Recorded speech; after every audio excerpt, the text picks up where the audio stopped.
voy a grabar, sí.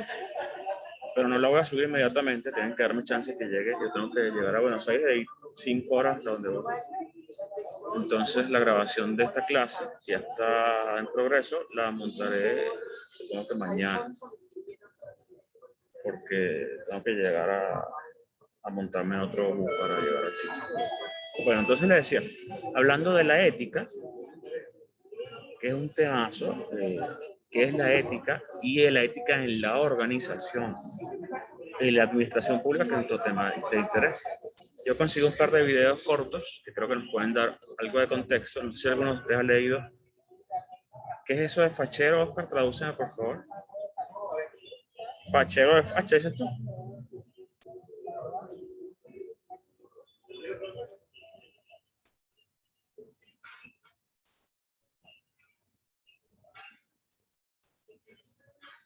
Gracias, Oscar.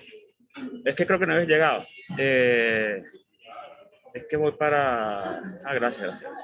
Gracias por la traducción de buena pinta. Ah, ya. Gracias. Es que tengo un congreso la próxima semana, es el congreso de la Sociedad Argentina de Análisis Político. Y tengo una presentación a ponencia. Entonces conseguí el boleto para hoy y me regreso el 14. Eso se los comentaba a los que estaban más temprano. Así que gracias por los halagos, por mi facha. Estoy en modo congreso. Entonces, bueno, como les decía, gracias nuevamente por los halagos, lo que es la ética. ¿Para qué nos sirve la ética? Es decir, vale la pena en este mundo actual hablar de ética, hablar de un compromiso con algo, hablar de valores, en un mundo en el cual está cada vez más, o en general, digamos, hay una tendencia a solamente pensar en la productividad, en el dinero, y quizás hablar menos de los valores, de las posturas morales, vamos a decir así, qué es bueno, qué es malo. Creo que el tema de hablar de la ética en la organización es lo interesante. Yo voy a buscar acá los videos para correr el primero. Primero voy a buscar, lo que les decía. Disculpenme que estoy un poco disperso quizás, más que de costumbre. No sé si habían leído, conocen a Fernando Savater, el filósofo español. Bien interesante la Savater. Tiene una faceta divulgativa, digamos, tiene la facilidad de explicar claramente para el gusto masivo, digamos, lo que es la filosofía y conceptos abstractos. Él tiene un texto que se llama Ética para Amador, Política para Amador, y vamos a ver el primer video, 2 minutos y tanto. Habla Sabater acerca de su texto Ética para Amador. Amador es su hijo. Les recuerdo igualmente que si tienen algún aporte que quieran hacer, como siempre pueden abrir el micrófono y hacerlo o escribirlo por acá. También recordarles, yo me imagino que ya será jueves, viernes o el fin de semana más tardar, me siento y me pongo al día con lo que tengo pendiente de aportes de ustedes, de la evaluación de la semana previa a irnos de descanso. Lo que pasa es que estaba terminando esta ponencia de la semana que viene y otra cosa que justamente entregué ayer en la mañana antes de la clase que tenía con los muchachos de método cualitativo. Entonces, llego a Argentina y doy la clase de mañana y ya descanso un poquito y el fin de semana espero ponerme el día con todo lo que les debo para que ya tengan todas sus notas y todas sus cosas. Así que esta es la razón por la cual he estado estas últimas semanas un poco. El trabajo final de qué será, Maite. Yo no les había dicho ya de qué era.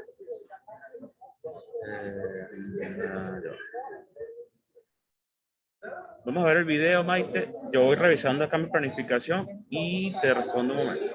Vamos primero a compartir el video de Sabater y muy bien.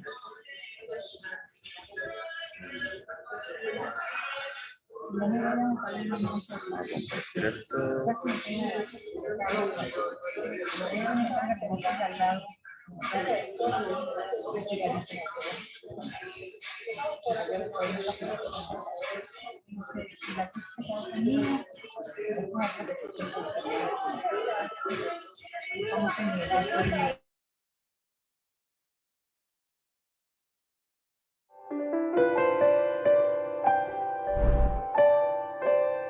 Nuestra vida está constantemente llena de opciones, de elecciones. Elegimos hacer una cosa u otra, ir, quedarnos, decir la verdad, no decirla, imitar a otros o no imitarles. Estamos constantemente tomando opciones, incluso a veces sin darnos cuenta. Muchas de ellas son rutinarias, las rutinas son lo que nos ayuda a vivir sin necesidad de estar pensando constantemente en lo que vamos a hacer. Otras, en cambio, son de más trascendencia, nos ponen delante circunstancias más difíciles y entonces tenemos que elegir conscientemente. El conjunto de todas esas opciones, de esa necesidad de reflexionar sobre lo que elegimos, es lo que se llama ética. La ética no es un código de leyes, haz esto, no hagas lo otro, etcétera, sino es una reflexión que recoge experiencias del pasado y también del presente sobre qué es lo mejor para la vida, cómo se puede vivir mejor, cómo se puede vivir de una manera deliberadamente mejor. Muchas veces esto se olvida y entonces simplemente hablamos esto es malo, esto es bueno, esto es perverso, esto es estupendo, sin explicar de dónde viene ese fundamento, cuál es el fundamento de esas valoraciones que hacemos. El libro Ética para Amador intentaba ser una reflexión sobre la necesidad de reflexionar sobre nuestras acciones. No hay un recetario de lo que debe pensarse en cada ocasión, de lo que debe hacerse, de si hay que ser de esta manera o de otra. Lo único que se recomienda es que hay que reflexionar, que hay que buscar valores, que hay que buscar razones para tomar unas decisiones u otras. En su momento, yo creo que esto no se había hecho antes y de hecho, pues probablemente la aceptación, no solamente en España, sino en muchos países del libro, vino a este carácter original que luego ha sido, yo creo, ya se ha seguido más por ese camino, pero me parece que sigue siendo una propuesta válida. No un recetario, no un recetario de soluciones, sino al contrario, plantear los problemas, plantear el gran problema, qué hacer, por qué hacerlo, qué es mejor para mi vida.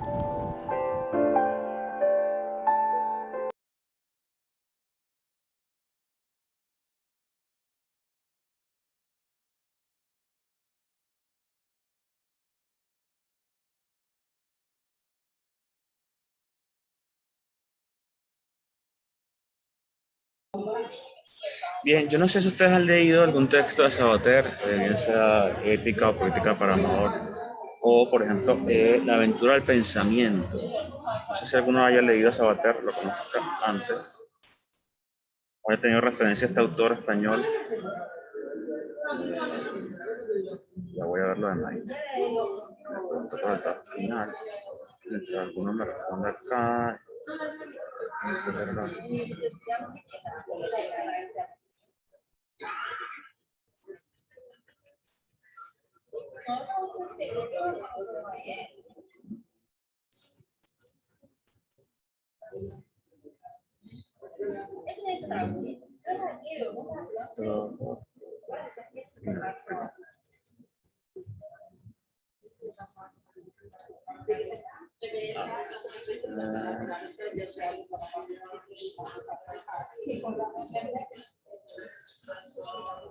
Ajá.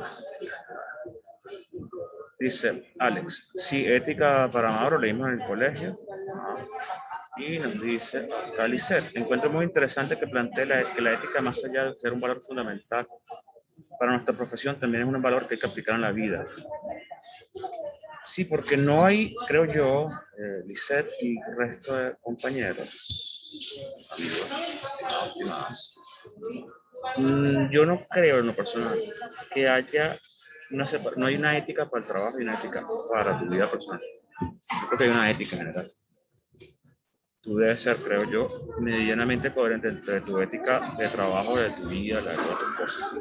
Ahora, lo interesante de Sabater es un tipo bien provocador. Yo usaba mucho un texto de Sabater cuando daba pensamiento filosófico en Venezuela. Se llama La aventura del pensamiento. Y él dice, así como dice en el caso de Ética para Amador, en el texto de La aventura del pensamiento, él dice que la filosofía es lo contrario de la autoayuda. La autoayuda, es como complicado esto, los audífonos, el tapabocas y todo. La autoayuda te da soluciones. la filosofía te hace preguntas. Y en esa misma tónica es lo que nos acaba de decir acerca de su texto de Ética para Amador. Lo que él busca es que reflexiones. Y yo justamente también pensaba en el tema de lo que es bueno y lo que es malo, ¿no? Tratando de salirnos de la visión estrictamente judeocristiana de no matarás, tal, de esa dicotomía entre bueno y malo.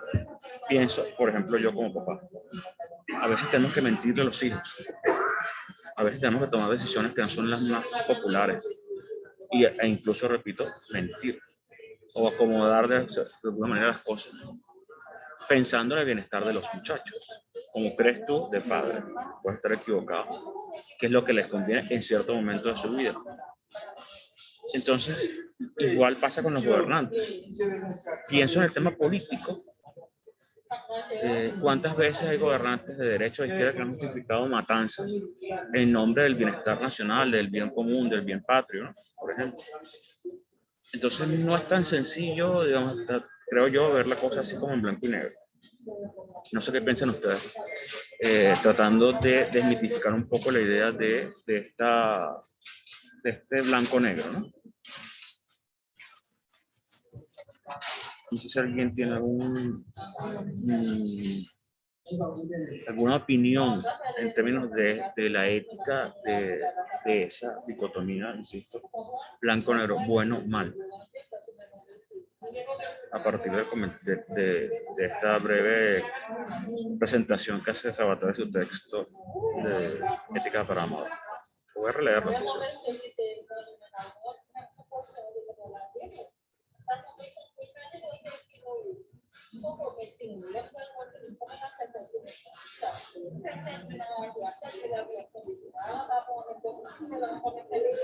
A ver, Mike, es difícil definir igual qué es bueno y qué es malo, más que tener un código de ética general. Dice Lizeth, considero que siempre hay un punto medio, que en este caso sería el gris. Eso es lo que depende de la persona. Claro, y depende de la situación también. Dice, depende de la persona, depende de la situación, depende de una cantidad de cosas, ¿no? Creo que lo he comentado en otros momentos, en otras sesiones. Digamos, la actitud frente a la vida, incluso es algo que es cultural. Incluso depende del contexto. Creo que lo comenté. Hay familias que tienen 7, 8 hijos, y en los cuales cuando se muere un hijo, hay cierto alivio, porque es una boca menos que mantener. Y quizás para mí, como clase media, o quisiera ser un clase media, por lo menos, un nivel de vida tolerable, que me permite hacer ciertas cosas, y meterme con los demás y de manera honesta. Pensar en eso, pensar que se te muere un hijo es como la muerte para ti también, porque tú tienes otra manera de ver las cosas, tienes otra ubicación, digamos, otra situación de tu vida. Entonces, todo eso está culturalmente marcado de alguna manera, y para ellos, igual que la gente que está relacionada con delincuencia en términos de pandilla o de narcotráfico, saben que van a vivir poco tiempo, por eso se exhiben tanto, por eso tienen una postura provocadora, de alguna manera llamativa, exhibicionista, podemos pensar así, si lo pueden ver así, porque saben que van a morir jóvenes. La esperanza de vida de alguien que se dedica a ciertas actividades es muy corta. Además comienza muy temprano también a hacer las cosas, a estar en la calle, a relacionarse con ciertas actitudes. Entonces, hay muchísimas canciones. Recuerdo una en este momento, por ejemplo, de un nicaragüense que canta salsa. Dice en alguna estrofa, el próximo lunes, si me acuerdo, se los pongo, que eso le decimos malandro en Venezuela, el lanza, el ampón, ¿no? Antes de salir a robar, el ladrón le pide a Dios que lo pide, porque también hay un santo para el ladrón, un santo para el narcotraficante. También hay creencias de ellos. Entonces, ellos van a robar, pues ellos piensan que puedan matar y se encomiendan a Dios. Puede ser paradójico, pero de alguna manera es su supervivencia. Entonces entramos en una discusión impresionante acerca de estas cosas de la ética, ¿no? Tratando, insisto, de desmitificarla. Voy a ver si consigo el texto de Sabater Debe estar por ahí en PDF. A ver si leemos para la próxima semana una parte. Claro, esto es más ética general, digamos. Pero igual insisto, lo que les comentaba, yo no creo que haya una ética para tu vida y una ética para tu trabajo, una ética en las organizaciones, una ética separada de tu vida. Creo que tienes que tener, entiendo yo, ciertos patrones o criterios más o menos parecidos. Por lo menos es lo que yo creo. Vamos a ver el siguiente video. Este ya está más enfocado en ética en las organizaciones, que es nuestro gran tema de este miércoles. De pronto seguimos el próximo lunes con eso también. Estamos por esas factores culturales y situacionales que ubican el comportamiento humano. Por cierto que no, estaba abriendo el archivo, déjame ver si ya abrió un momentito para responderle a...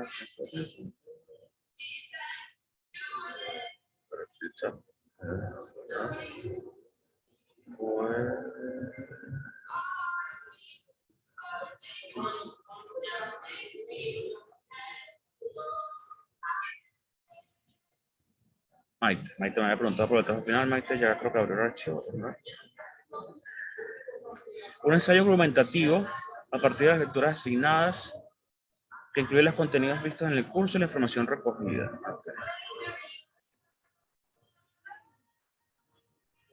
Maite, yo subí esa información en el curso hace bastante tiempo, recuerdo.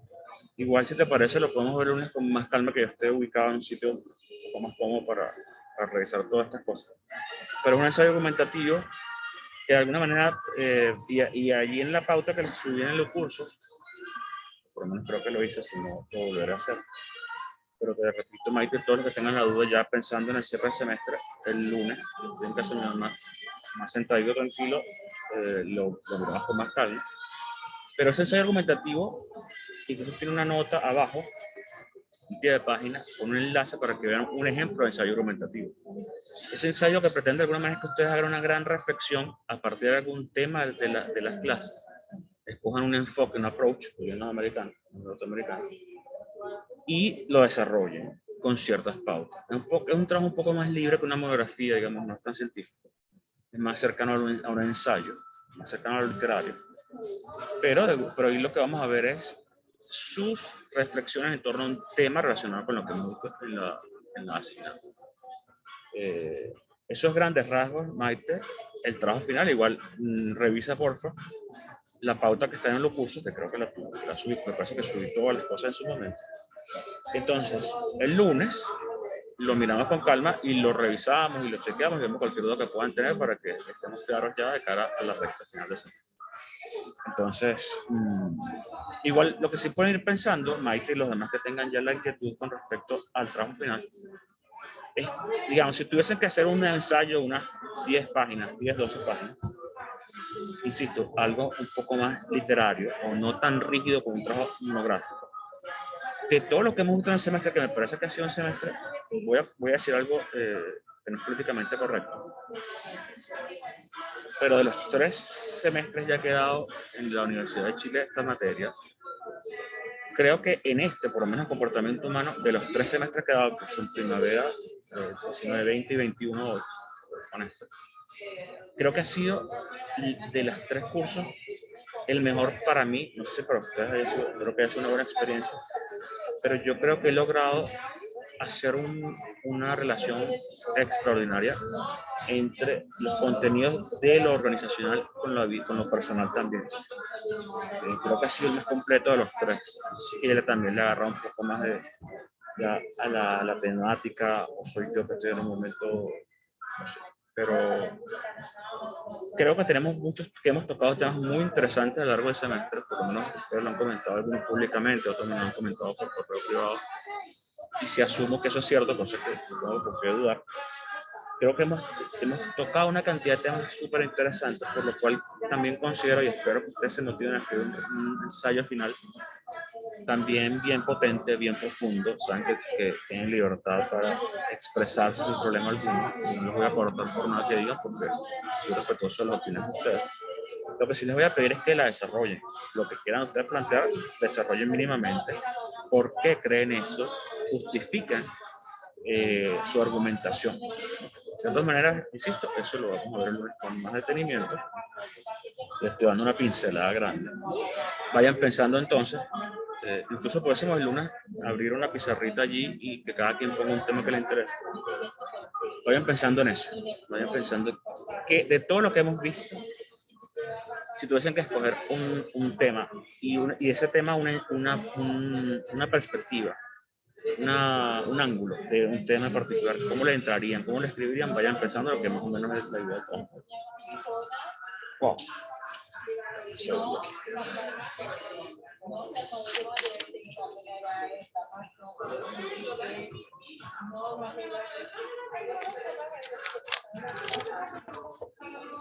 Difícil. Vamos a ver el video y busco la sorpresa. Aquí.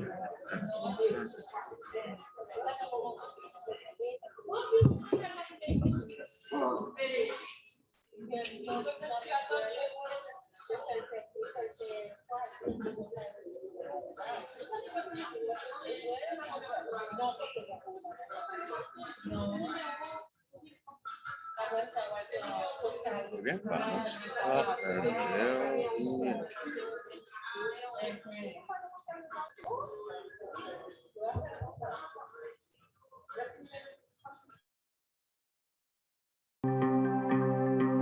En los últimos 30 años, la ética aplicada se ha convertido en un saber relevante, en un saber importante que surge de la realidad social y que viene a cubrir necesidades sociales. ¿En qué sentido?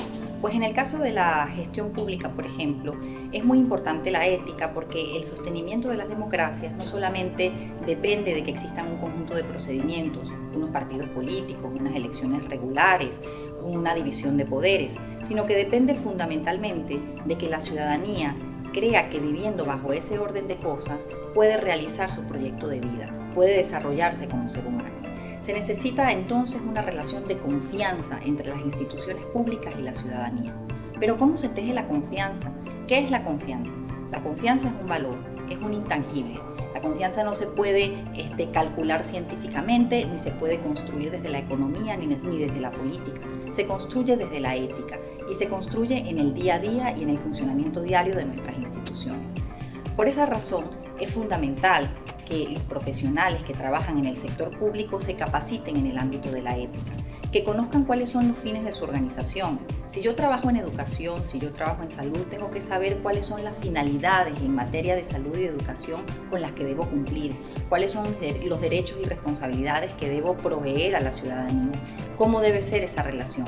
Pero también tengo que conocer cuáles son las necesidades más urgentes de la sociedad peruana en materia de derechos fundamentales. Y es muy importante también que sepa qué significan los valores de la democracia, porque estos valores no son asuntos vacíos, los valores no están vacíos de contenido, los valores los encarnamos día a día.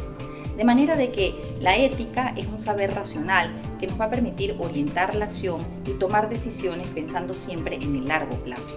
¿Qué nos permite hacer la ética entonces en el día a día institucional? Pues nos permite solucionar conflictos, nos permite tender puentes entre posturas distintas.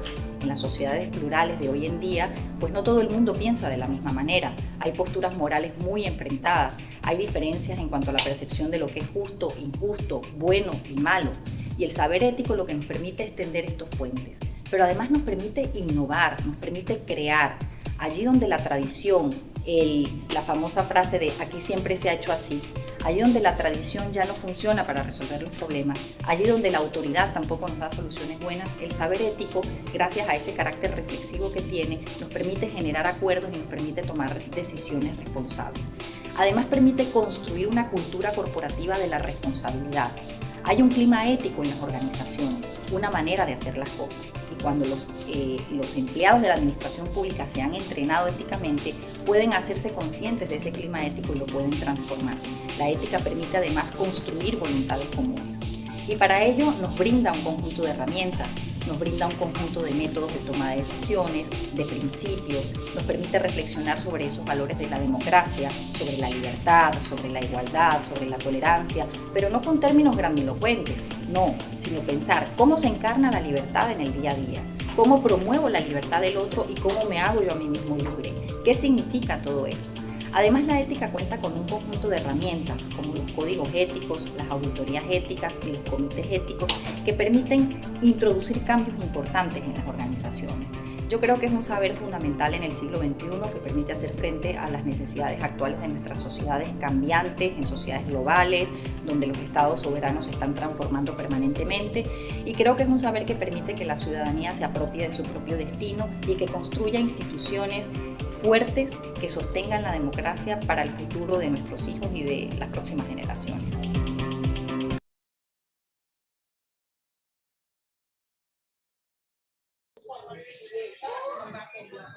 Bien, aunque el video está orientado, hace referencia a la sociedad peruana, creo que igual constituye una buena excusa para pensar en el caso de Chile. Dense cuenta cómo la profesora se me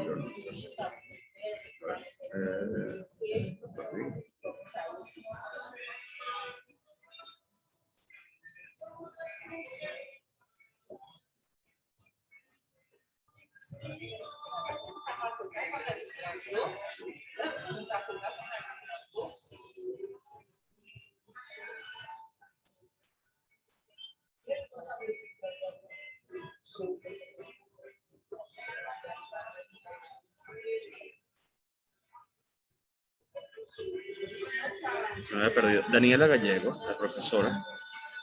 Ajá, está Catalina. Dice, Catalina, en la legislación chilena hay muchísimos principios vinculados a la ética, pero lamentablemente es poco lo que se ve aplicado en la práctica.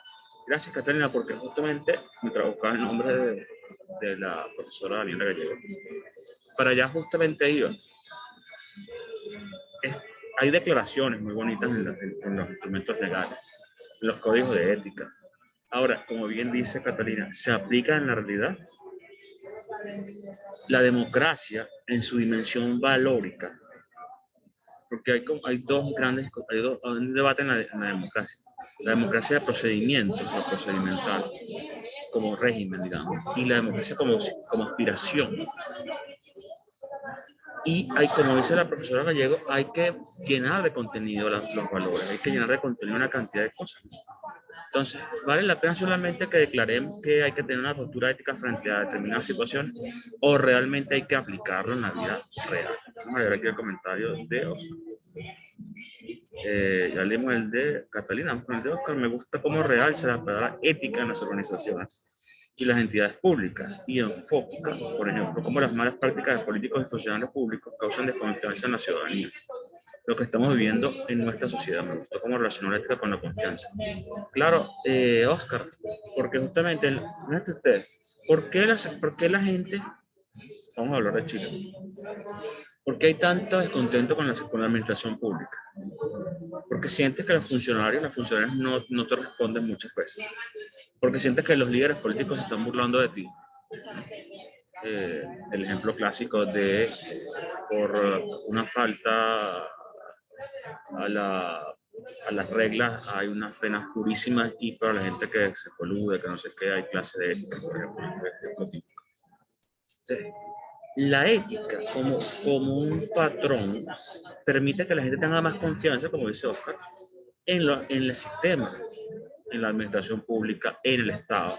¿Y qué pasa cuando el Estado no te sientes representado por ese Estado? Cuando la democracia se convierte en un cascarón vacío en el cual tú sencillamente la invocas cada 4 o 5 años, dependiendo de los días que vayan de las votaciones, para ganar justamente votos.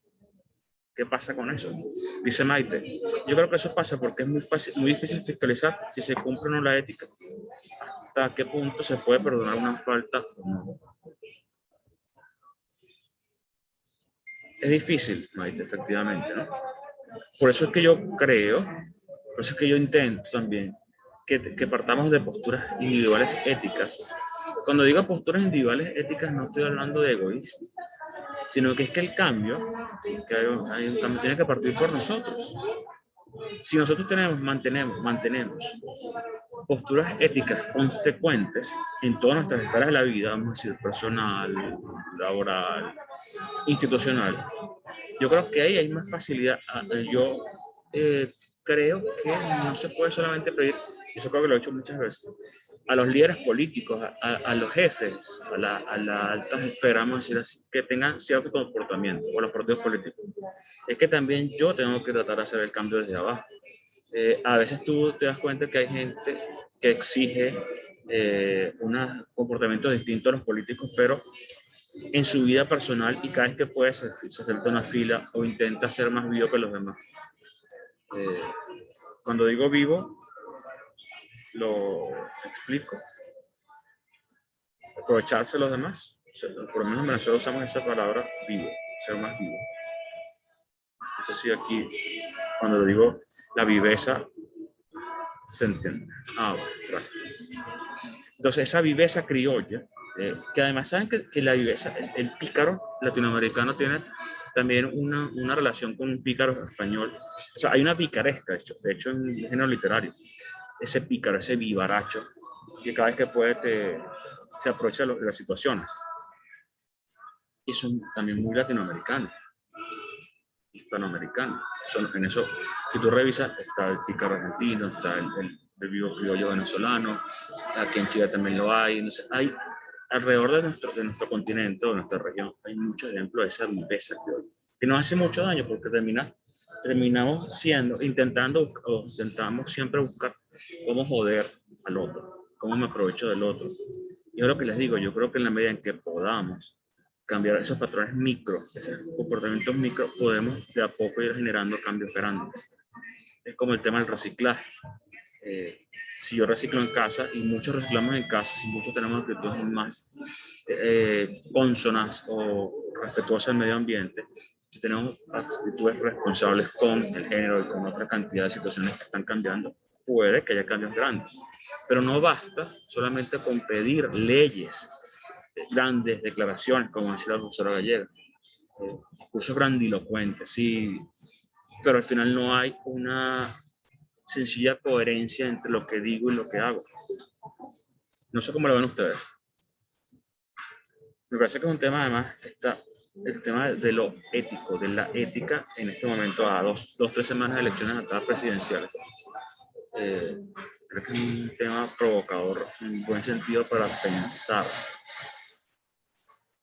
¿Alguno de ustedes quiere compartir otra opinión al respecto de esto, de lo ético, de la ética, de la importancia de la ética en la organización, en la política, en la vida, y su relación, como decía la profesora Gallego, con la ciudadanía, con el régimen, con el sistema político? A ver, si hay alguien que se motiva por aquí a compartir con nosotros, bien sea por el chat, como ya han hecho algunos, o también si quieren, como siempre, pues, abrir el micrófono y contarnos dio su comentario.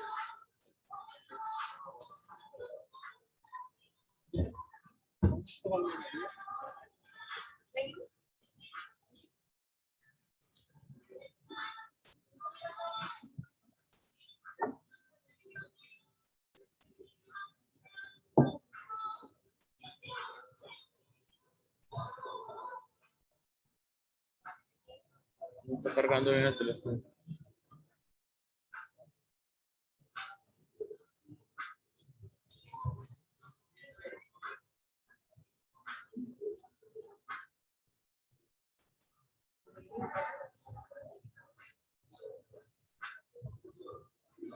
Ajá, por aquí no veo comentarios. Bueno, sigo yo entonces. Fíjense lo que decía la profesora Gallego, ¿no? La ética genera confianza, una actitud ética genera confianza. Es como en una empresa, como en una organización que nos piden, vamos a recortar gastos de pronto porque necesitamos mejorar los números, estamos en rojo, o X situación, y te enteras que detrás del pedido de austeridad, o vamos a decir en un gobierno también, austeridad fiscal, te enteras que los gerentes, en el caso de una empresa privada, o en el caso de un gobierno, los presidentes, ministros o ejecutivos, te enteras que están malgastando fondos, haciendo regalos, como en el caso de los carabineros, los generales, los carabineros, que recuerdo un tema reciente con eso.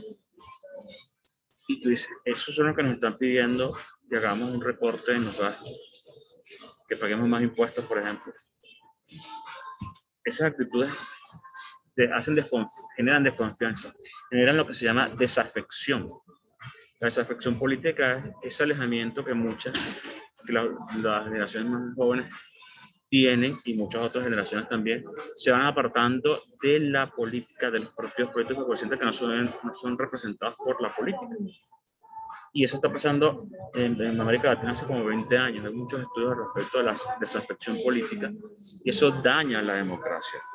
Daña la democracia como aspiración, porque tú no te sientes representado, lo que decía la profesora Gallego, no te sientes, no te ves representado allí por nadie.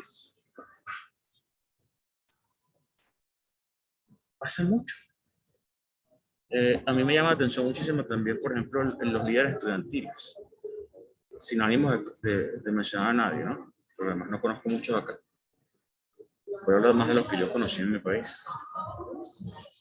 Cuando un líder, cuando una persona tenía ciertos dotes e intereses genuinos, legítimos y sinceros de mejorar las cosas en la universidad, tú escuchabas, la veías que estaba súper pendiente del centro de estudiantes, que tenía buen verbo, que tenía capacidad tal. Y no pasaba mucho tiempo cuando un partido político, un movimiento que estaba infiltrado por partidos políticos tradicionales, digamos, comenzaba a hacerle ojos, a mirarlo y a traerlo. Y de a poco iba cambiando el discurso. Y tú dices, ¿qué pasó aquí? Y a darle beneficios, mandarlo para Congreso, a mandarlo, o sea, darle carro, darle dinero para viáticos, en fin. De alguna manera, lo que pasó también con los sofistas, los filósofos griegos. No sé si los conocen, algunas vieron a los sofistas, pero para hacer el cuento muy corto, los sofistas, una escuela de pensamiento filosófico en la antigua Grecia, que buscaban la verdad, digamos, transparentar más, hacerlo en términos sencillos, la verdad. Y iban contrarios al sistema, eran críticos al sistema. Fuera quien fuera el gobernante, criticaban en buen sentido, generaban esa polémica, esa interpretación, ese espíritu crítico. ¿Qué pasó? Que en algún momento el sofismo se fue corrompido por el sistema y se convirtieron más bien instrumentos a favor del status quo, del poder. Eso pasa mucho con los líderes estudiantiles. También con los líderes comunitarios. Y pasa aquí, pasa en Venezuela, pasa en Australia, pasa en muchas partes del mundo. No es fácil. Yo no quiero decir con esto que no haya lideresas en cualquier ámbito que no sean realmente, digamos, que tengan una agenda propia. Pero también hay situaciones que complican que una persona independiente alcance ciertas cuotas de poder. No es imposible. Y el sistema político también lo genera, digamos. Hace falta financiamiento, hace falta dinero para publicidad, hace falta muchas cosas, y cuando comienzas a buscar ese financiamiento para lograr darte a conocer, estás buscando financista, y financista a la larga en cualquier momento va a pedirte que le devuelvas el favor. Se genera un sistema que es bien complicado de romper. Por eso vuelvo al punto que he repetido en distintas oportunidades de esta sesión. Yo creo, y no sé si soy naif o ingenuo más bien, o utópico. Yo creo que hay que tratar de hacer los cambios más individuales. Y en la medida en que muchos individuos cambiemos, quizás haya más posibilidades de que existan los cambios macro. Es decir, hay que hacer como un trabajo en doble sentido. Por una parte, sí hay que exigir cambios macro en los niveles globales, pero también tiene que ser acompañado de que yo en la cotidianidad, en el momento, en lo habitual, también genere mis cambios. Respete la fila, cumpla con las normas constantemente, tenga esa actitud ética, apoye, ayuda a la gente. Creo que uno tiene que, si uno realmente cree que quiere ayudar, tiene que hacerlo de verdad. Y no tiene que hacerlo con fotos y solamente para la promoción o para las redes sociales. Tiene que ayudar en lo que si es lo que crees. Si crees que tienes que ayudar a los demás, lo haces sin pedir publicidad a cambio y sin hacerlo solamente la postura, no sé. Si en Venezuela pues posee dentro del pescuezo, porque no pega.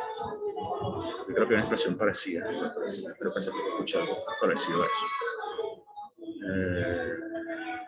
No sé, Felipe tiene la mano levantada. Ah, no, este es era el cursor de mi mano, que parecía una manita.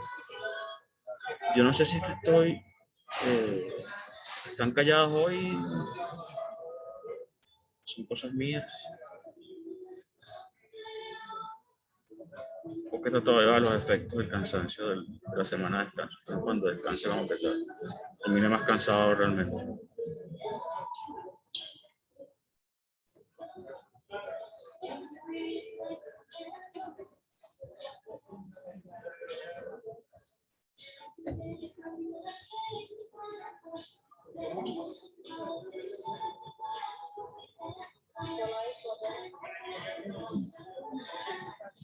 Yo pensé que este tema lo iba a poner así como más combativo, o sea, que le iba a dar como más ganas de discutir en el buen sentido, porque además, como tenemos elecciones pronto, pensé que iban a estar como más, que le iba a tocar así como que la tecla para que se lanzaran algunas reflexiones heavy de la ética, la política, de la ética en la vida en general.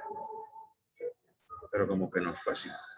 Pues estoy más concentrado en la música que tengo yo, y está bien bonita, pues. Unas baladitas chéveres por ahí.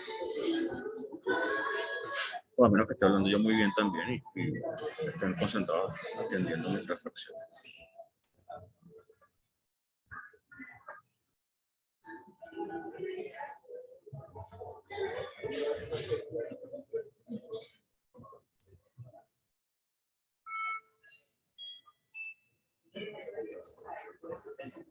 Es que está complicado lo de las elecciones. Ah, sí. A ver, Mike, sí. ¿Cómo ves tú el tema de las elecciones? Ya que lo dijiste. ¿Creen ustedes que pareciera que va a segunda vuelta? Eso pareciera que sí. Pero sí le podemos creer a las encuestas que hablan de Cast Boric, por ejemplo. Yo creo que está, o sea, si efectivamente pasa eso de que llega alguien como Cast a segunda vuelta, igual indica algo, a mí parecer preocupante en el país, porque igual si él llegó a ese espacio de representaciones porque finalmente gente votó por él, y de los 7 candidatos que llegue alguien con ideas como Cast, por ejemplo, igual por lo menos a mí me preocupa el escenario como muy polarizado que se está formando. Eso. Gracias, Maite. Oscar quería acabó en político. Sí, tú sabes que, no sé si lo habíamos hablado en algún momento, no sé si con otro grupo, que también en estos contextos de tanta violencia o de tanta efervescencia, puede que capitalice más bien los de la derecha. Yo no sé qué va a pasar. Pero me llama la atención que por lo menos las encuestas hablan de Boric, Cast. No significa que eso vaya a pasar. Las encuestas son fotografías, el tema se han pelado, se han equivocado en muchas partes del mundo.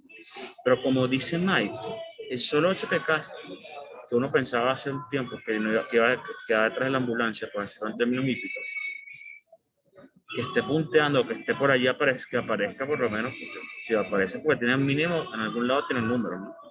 No sabemos si para llegar realmente a la segunda vuelta, pero tampoco se le inventaron, no puede ser tan descarado para inventarse algo que no es, digamos, los importadores. Pero es un punto, Maite, que es trascendental. Hay sectores de la población que comulgan con ese pensamiento. ¿Y qué ocurre, por ejemplo, haciendo lo que llaman futurología? Si todo el calentamiento posterior o toda la efervescencia posterior al apellido y lo que ha venido hasta estos últimos tiempos termina más bien desmovilizando a ciertas personas, porque también la elecciones se gana también desmovilizando gente, logrando que tu grupo duro, tu núcleo duro vote y que se desmovilice el otro. ¿Qué pasa si la derecha logra que se movilice la izquierda? Mucha gente de la izquierda, porque han pasado cosas, y termina dando un batacazo, por ejemplo, como Cast. Ahora, como dice Maite, solo que esté aunque llegue segundo, igual hay que tomar, tiene peso político. Aún ganando la izquierda, que es lo que todo el mundo piensa que va a ocurrir. Pero si tiene una buena votación, la derecha también te da señales. Y al final, esto es una opinión muy personal, se supone que en el país tiene que convivir todas las posturas, lo que te gustan a ti, lo que no te gustan a ti, lo de derecha, lo de la izquierda, lo del centro, lo tal, el cual. Se supone, creo yo, la diversidad pasa por ahí justamente, la diversidad va a haber gente que no piensa como yo. La cosa es que no me pisoteen ni que yo pisotee al otro, insisto, esa es mi opinión muy personal. Pero, igual hay que estar atento. Me parece muy pertinente el comentario de Mike, que solamente el hecho de que la ultraderecha aparezca en la intención de voto con cierta posibilidad es para llamar la atención. Y tenemos que estar pendientes con eso. Bueno, jóvenes, si les parece, vamos a ver esto hasta aquí. Ya yo estoy, bueno, dentro de poquito del avión. Bueno, que en un par de minutos yo debería abordar. Y nada, me despido de Araceli, Amy, Ismael, Valeria, Paola, Oscar, Eduardo, Maite, Joaquín, Caterina y Tania. La grabación sí se las pongo después, no creo que me dé chance ahora mismo de hacerlo. No, es que tengo el avión, tranquilo, estoy en la puerta, 17B, así que no lo voy a perder. Llegué muy temprano para hacer el check-in, hacer todo y estar sentado a la hora de la clase tranquilo. Y bueno, mira, justo, hice casi las 45, la hora que tenía pautada de clase. Me voy a esperar un poquito antes solo para cerrar todo tranquilo, o para ver si me da chance que se haga, por lo menos bajar la grabación del Zoom. Vamos a ver si me da chance. Por lo demás, nos vemos el próximo lunes, que los que veo mañana, bueno, a las 10:45 ya con los métodos cualitativos. Que estén bien, muchachos. Saludos. Chao, profe, que le vaya bien. Gracias. Chao, profe, que tenga buen vuelo. Ay, gracias.